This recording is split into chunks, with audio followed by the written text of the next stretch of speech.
Nahulihan ng ilegal na droga, mga tipak ng bato at patalim ang isang grupo ng mga lalaki sa Davao City kaninang madaling araw.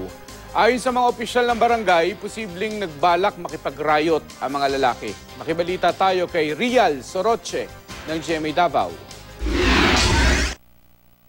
Nagbabantay sa isang checkpoint sa Davao City ang mga opisyal ng Barangay 9-A nang napadaan ang 6 na lalaking ito kaninang madaling araw. Sakay ang mga ito sa isang motorsiklo at isang tricycle. Sinita ng mga opisyal ang mga lalaki dahil pagala-gala sila kahit hindi pa sumisikat ang araw. Napakalakas din daw ng pagpapatugtog ng musika sa mga naturang sasakyan.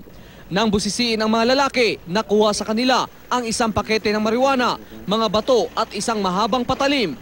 Ayon sa kapitan ng barangay, posibleng papunta sa kabilang barangay ang mga lalaki para makipag-riot. Kaya gipara na to sila kay tungod sa loud noise, kusog ilang sounds atong gipara. So pangitaan na to og license po kay nagduda ta sa driver nga way lisensya. Batanon pa. Itinanggi naman ng isang lalaki na makikipag-riot sila.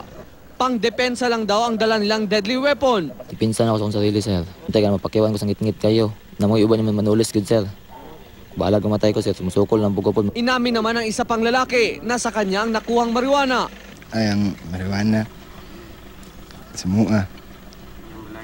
Ito sa muang, dapit na sa mua. Dinala sa San Pedro Police Station ang mga lalaki para sa investigasyon.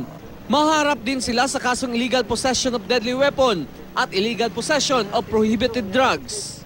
Rial Soroche, Nagbabalita, Pilipinas.